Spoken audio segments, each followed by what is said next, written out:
결국 포항이라고 하는 곳이 무조건 좋다 나쁘다가 아니라 그 시기에 따라서 좋고 나쁨이 결정되는데 본인은 미분양이 줄어들고 있고 역시 또 포항의 호재들을 봤기 때문에 들어간 거고 지금 현재는 조금 물량이 늘어나는 구간에 접어들 가능성이 높아서 네. 지금은 조금 애매할 수 있다. 네, 네. 이렇게 판단을 하는 거네요. 네. 저도 이 부분에 대해서 굉장히 중요하다고 보는 게 많은 분들이 어디가 좋다라고 하면 계속 좋은 줄 아세요. 네, 맞습니다. 그러니까 아마 강의를 하시다 보니까 그런 거 되게 많이 느끼시잖아요. 네. 그냥 찍어달라고 생각하는 감정이다 보니까 내가 포항에 투자했어. 그러면 포항이 좋은가 보다. 그런 경우 되게 난감하셨을 것 같아요. 네, 맞습니다. 포항도 그렇고 김해구간도 그렇고 제가 개인적인 상황이긴 합니다만 그래서 포항에서 한번 이런 성공 사례를 한번 맛봐보니까 제 확신이 약간씩 이제 높아지더라고요. 그래서 이제 그때부터 주스로 다닌 것이 경남 쪽에 있는 뭐 창원, 김해, 진주도 그렇고요. 그런 쪽 쪽에 있는 미분양들을 계속 이제 하나씩 두 개씩 이제 주스로 많이 다녔거든요. 그때는 맞았었어요. 경남 지역이. 그래서 맞았습니다. 이제 그 제 블로그 보시면 사람이 거짓말하지 기계는 거짓말 안 하거든요. 할 때마다 제가 계속 적어놓는데 요즘에 제가 경남이라는 경북 쪽 지역에 제가 포스팅을 잘 안 하거든요. 그럼 그것들이 바뀌어가는 지역들이 상당히 많다고 저는 생각합니다. 그러니까 본인이 판단하기에 바뀌고 있는 것 같다. 네. 그다음에 투자를 하기에는 조금 지금 애매한 부분이 있다. 네. 그러니까 결국에는 그 우리 투자자들한테도 문제가 좀 있긴 있는 거예요. 왜냐면은 저희가 말하는 사람들 중에 사실 속된 말로 인위적인 띄우기 하는 사람이 있다라고 하는 걸 부인할 수는 없을 것 같아요. 네네네. 근데 그 부분을 많은 분들이 그래서 이 지역이 좋다라고 하기 때문에 약간 좀 책임을 절하라고 판단을 하기보다는 그렇게 말하기보다는 본인이 그 지역이 판단하기가 어려울 때 조언을 받고 나 역시도 그 판단에 대해서 동의하겠다라고 했을 때 본인의 판단에 들어가는 건데 그거를 무조건 얘기하기는 사실 저도 투자하다 보면 엄청나게 실수하거든요. 그 본인도 마찬가지셨을 거 아니에요. 저라고 뭐 지금 실수 안 할 것 같아요. 저희라고 말 안 하는 뿐이죠. 자, 그러면 이제 지방 투자 얘기 나온 김에 또 몇 가지를 또 한번 여쭤보려고 하는데요. 네네. 저 같은 경우는 지방 소액 투자에 대해서 저는 리스크가 있다라는 얘기를 정말 많이 하는 사람이에요. 네네. 자, 그랬더니 많은 분들이 그런 얘기를 하세요. 야, 불용은 지방 투자 싫어해. 또 불용은 불용은 지방 투자가 되게 부정적이야. 지방 투자 하지 말래. 근데 저는 지방 투자의 리스크라고 하는 거를 그냥 일반화해서 얘기를 하는 거지 지방 투자가 무조건 나쁘다는 의미로 얘기했던 건 아닌데 많이 그렇게 받아들이시거든요. 자, 그러면 지방 투자에 관련돼서 리스크가 있다라는 얘기를 할 때 가장 많이 나오는 얘기 중에 하나가 인구예요. 네, 맞습니다. 뭐 보면은 어떤 분들은 이런 말 하시잖아요. 인구 50만 이하는 하지 마라. 네, 맞습니다. 어느 이하는 절대 가지 마라. 본인도 그런 기준이 있으세요? 아니면 본인은 그거에 좀 유연하게 대처하시는지 그런 게 좀 궁금해요. 결론부터 말씀드리자면은 네. 이제 인구수에는 그렇게 큰 의미를 두지는 않고요. 방금 마지막 이야기하셨던 것처럼 어느 순간에는 처음에 들어갈 때는 그 기준이 좀 있었습니다. 저라고 뭐 처음부터 잘했겠습니까? 여러 사람들의 의견을 좀 들어보고 이제 다른 선배님들의 의견도 들어보시면 사람들이 항시 얘기하는 게 이제 지방 투자할 때 인구수 얘기했거든요. 그래서 제가 제일 처음에 내려갈 때는 광역시가 아니면 쳐다보지 마라 그랬어요. 100만 이하 아니면. 그런 게 어느 순간 들어오더니 그러면 인구 80만 정도는 괜찮지 않냐? 포항이나 청주 같은 지역. 그리고는 어느 순간 보니까 또 인구 50만까지는 괜찮지 않냐라고 50만까지 내려오더라고요. 그러더니 어느 순간 2020년 정도 돼 보니까 인구 30만으로 내려오대. 인구 30만 미만까지는 쳐다보지 말고 뭐 휘둘린다 위에 가지 말라더니 지금 보세요. 이제 기준 같은 경우에는 청주가 80만이고 충주가 20만이거든요. 제천이 13만입니다. 그 세 개 도시 중에서 단 한 군데도 안 오른 곳이 없나요? 그건 어떻게 설명할 건데요? 지금 같은 경우에는 인구수가 물론 중요합니다. 중요하다고 하지 절대적이진 않고요. 제가 생각해 봤을 때는 지금의 이제 그 지방 투자를 할 때는 이제 이것만 생각하시면 될 것 같아요. 대장주의 절대 가격이에요. 절대 가격. 그 지역에서의 그 실거주가 받아주는 그 절대 가격. 예를 들어서 가격이 3억대냐, 4억대냐, 5억대냐. 이 절대 가격이 싸냐, 비싸냐에 제가 들어가는 기준이 되더라고요. 예를 들어서 이제 충주가 이제 지금 6억, 5억 구간이고 제천이 4억 구간이거든요. 그럼 제천이 2억 구간 있을 때는 사람들이 쳐다보질 않습니다. 근데 제천이 4억 구간이 되니까 사람들이 이거 그냥 재건축 재개발 되겠는데 하고 물밀듯이 들어가거든요. 그래서 이게 물론 인구수가 변수 중에 하나라고 생각하지만 지금의 상황에서는 흐름이 바뀌었어요. 흐름이 바뀌어서 어느 순간에 지금 이제 뭐 원자재 값도 많이 바뀌었고 인건비도 많이 올라갔고 이제 84를 기준으로 봤을 때 신축 아파트가 3억 5천 미만으로 분양, 그러니까 아무리 땅값이 싸고 아무리 뭘 임대를 한다고 뭐 싸구려를 갖다 놓는다 손 치더라도 3억 5천 미만으로는 분양할 수가 없대요. 신축 아파트를. 아무리 뭐 산골짜기 분양을 하더라도 그럼 기준은 3억, 예를 들어서 아무리 인구 10만 회 미만이라도 거기에 분양한 아파트는 3억 5천 이상은 나올 것이고 그러면 그 이상 것들에 대해서는 재건축 재개발에 대해서는 이제 수익성이 나온다고 생각하는 거죠. 그래서 그 지역의 대장주 값이 얼마냐, 그리고 분양값이 얼마냐, 그리고 우리가 접근해야 될 그 수익 구간이 얼마냐가 중요하지, 옛날처럼 뭐 이제 인구 10만, 뭐 5만 뭐 이런 식으로는 그거는 좀 기준치가 좀 약해진 것 같다라고 저는 생각합니다. 그럼 인구수에 대해서 신경을 쓰기보다는 그 지역의 대당주의 절대 가격을 좀 보면서 판단하는 게 맞다라고 생각하신다는 거네요. 네. 그게 저는 지금의 트렌드에는 맞는다고 생각해요. 뭐 이제 물론 3년 전이나 4년 전의 트렌드에서는 안 맞았을 수도 있습니다. 그때는 틀렸지만 지금은 인구수보다는 지금의 절대 가격, 그리고 이제 분양 가격, 그리고 분양했을 때 이제 그쪽에서 실거주에서 받아들이는 그 강도, 그게 중요하다고 저는 생각합니다. 그렇게 하면서 이제 많이 돌아다니시면서 이제 많은 곳을 투자를 하셨어요. 투자를 하신 것 중에 약간 좀 짓궂은 질문이신데, 처음에는 좀 실패를 했는데 나중에는 좀 괜찮게 하셨단 말이에요. 그 중간에 삐끗하신 적 있으세요, 없으세요? 아우, 눈물이 엄청 많습니다. 왜 꼽습니까? 예, 제가 여쭤보는 이유는 많은 분들이 자꾸 이제 우리 부동산 얘기를 하시는 분을 약간 허상을 갖고 보는 분들이 좀 많다라는 생각 들고, 또 한편으로는 본인도 하다 보면 여러 가지 실수들도 할 수 있을 거라는, 사람이니까 할 수 있잖아요. 그렇게 해서 많은 곳들이 성공하고, 뭐 포항도 괜찮았고 뭐 김해도 괜찮았고, 그런데 분명히 실수한 것들도 있을 것 같다는 생각이 들어요. 솔직히 한번 사람들한테 얘기를 한다면, 예를 들어서 이거는 내가 실수했다, 이런 거 있으세요? 왜 없겠습니까? 저러고 막 수두룩하고. 그리고 이제 제가 그 지방 투자를 하면서 이제 투트랙 방식으로 어느 정도 투자를 했는데요. 이제 첫 번째가 이제 방금 얘기했던 것처럼 미분양이 떨어지는 지점쯤에 있는 이 미분양 투자를 좀 많이 했고요.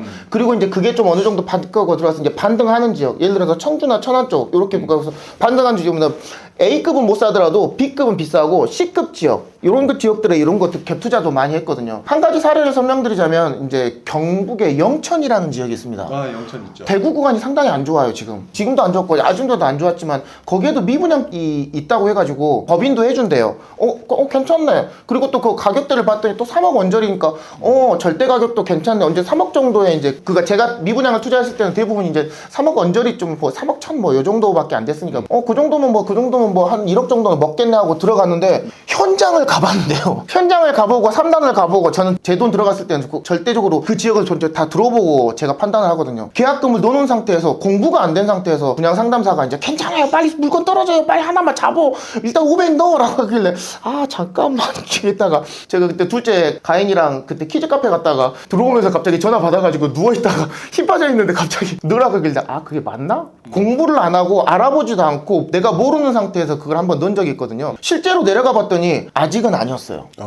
아직은 아니었고 그때 617 전이었거든요. 그래가지고 잠깐만 이거 아닌 것 같은데 내가 왜 여기다가 이걸 사가지고 3억을 하고 3천을 넣어야 되지? 그때보다는, 그러니까 그때 판단은 막 옳았죠. 영천보다는 저는 그때 진주에 미분양 잡으러 갔었으니까요. 그거 진주는 맞았고 이제 영천은 아니었던 거예요.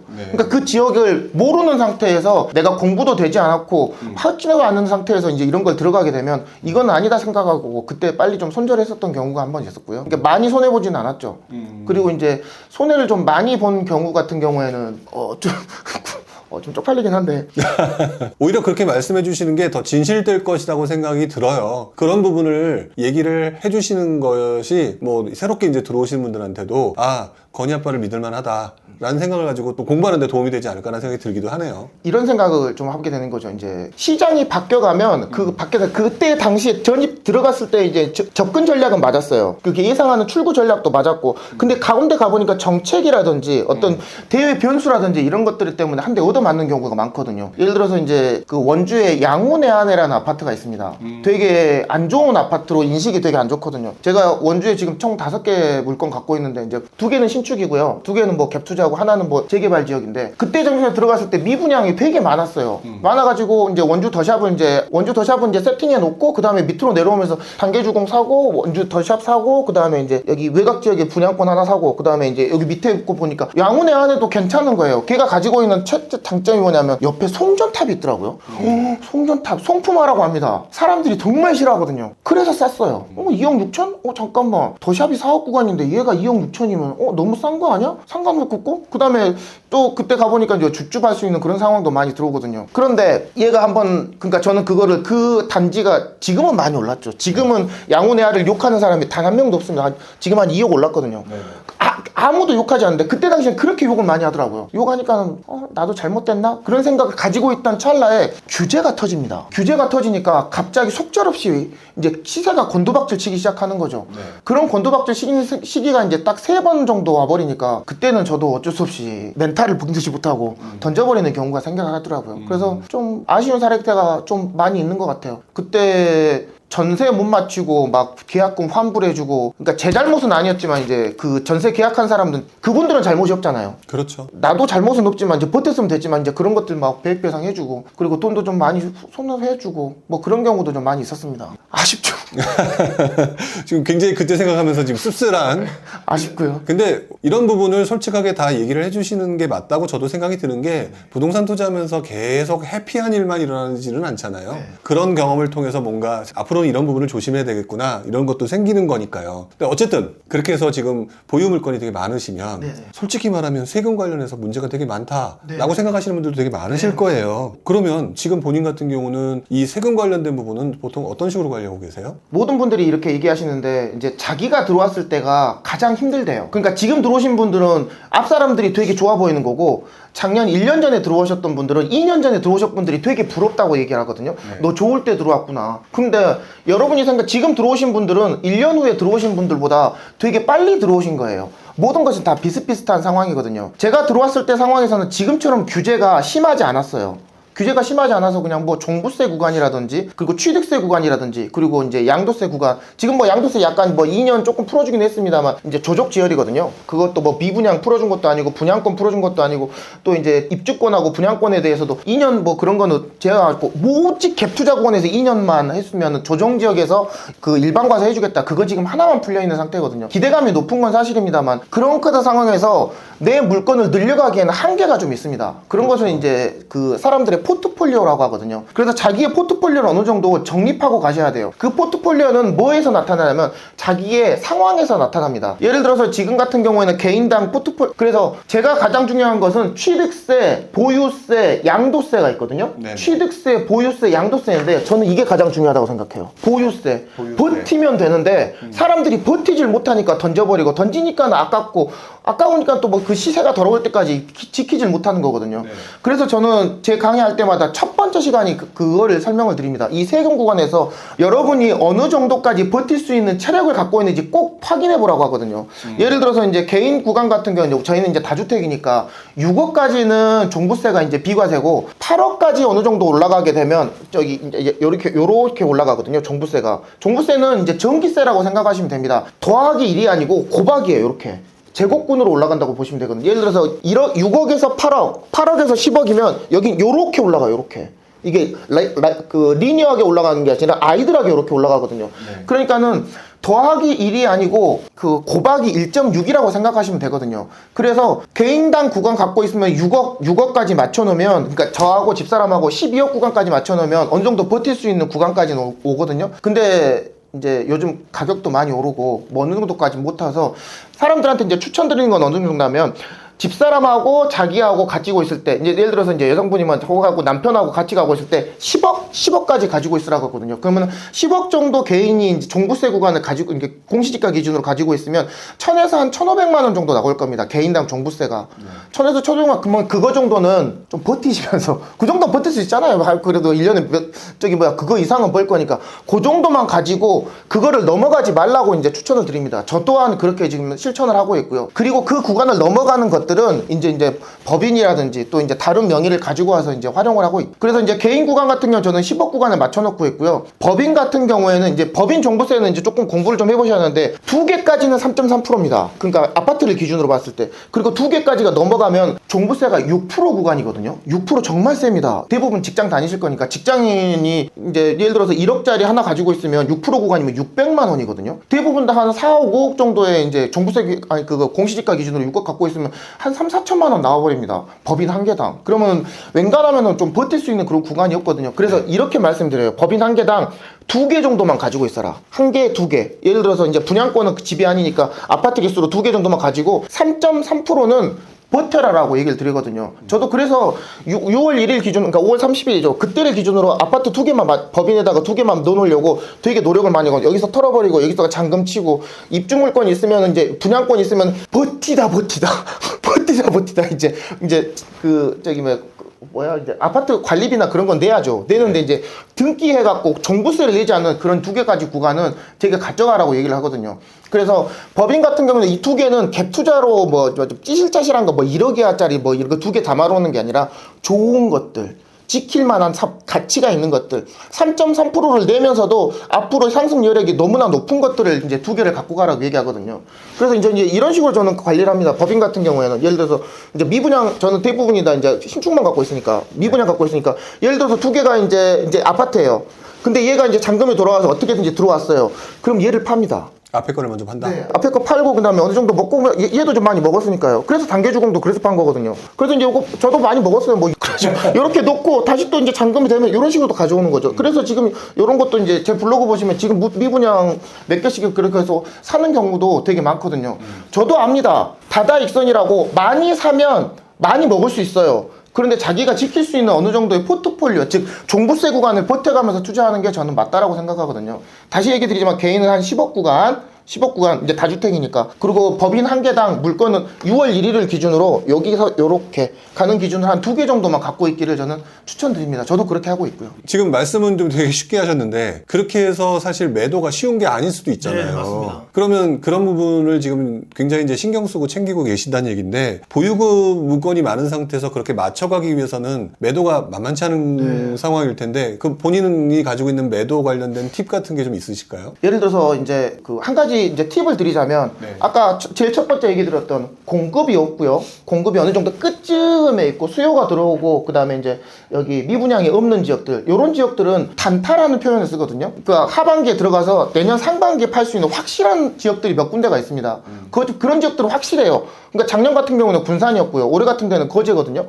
그래서 그런 지역들 또 사천 같은 지역들 절대로 그 가격에서 떨어질 수가 없는 그런 지역들이 몇 군데가 있습니다. 뭐 진주의 흐름을 받고 있는 사천이라든지 거제라든지 통영이라든지 이런 데는 물량도 없고 그다음에 좀 호재는 들어오며 수요는 확실하게 들어오는 그런 이제 확보된 지역들이 있으면 그런 거 같은 경우에는 이제 1개 내지 2개 정도 사는 거죠. 그리고 이제 그때 당시에 또 어느 정도 팁을 드리자면 갭이 적어야 돼요. 이렇게 갭이 좀 적어놓고 그 다음에 밖에 들어왔을 때 2년이 안 되니까 예를 들어서 이제 전세가 뭐 폭등했거나 매매 가격이 어느 정도 벌어졌을 겁니다. 그러면 2천 내지 3천만 원 정도의 갭으로 지금 현재 나와 있는 시세보다 한 1,000에서 2,000 정도로 좀 싸게 내놓으면 팔립니다. 누구한테? 내 후속타들한테요. 그리고 이제 그 사람들 같은 경우는 이제 매수하는 사람들 입장에서는 또 그런 어떤 명의라든지 그런 것도 종류해가서 들어왔겠지만 일단 매매가보다 싸고 1년 자기가 전세를 세팅하지 않아야 되는 그런 장점들이 있거든요. 기브 앤 테이크가 어느 정도 필요합니다. 이제 그런 정도에서 이제 테크닉으로 하나씩 요렇게 그런 식으로 이제 많이 저는 투자를 하거든요. 작년 같은 경우에는 이제 뭐 군산이죠.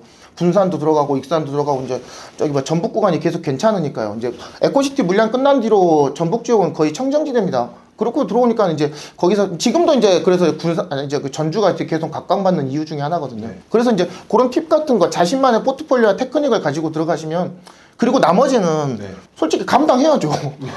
누가 지켜주는 것도 아니고 자기가 자기 포트폴리오와 자기 투자는 자기가 책임을 져야 되고 책임지지 못할 투자가 됐으면 손절을 하셔야 되고요. 포기하시면 됩니다. 손절도 해봐야 되고 눈물도 나봐야죠. 세상에 또 국한 거가 어디 있습니까? 저라고 그렇게 들어갔는데 안 물리는 또 지역도 청주 구간 또 저기 뭐 가경동 구간 뭐 이런 것들도 조금씩 물려가지고 뭐 싸게 털기도 하고 그렇거든요. 뭐 다 성공한다는 건 아닙니다만 나머지 지역에 한 타율 한 7할 정도 되는 것 같아요. 나머지 3할은 감당하셔야죠.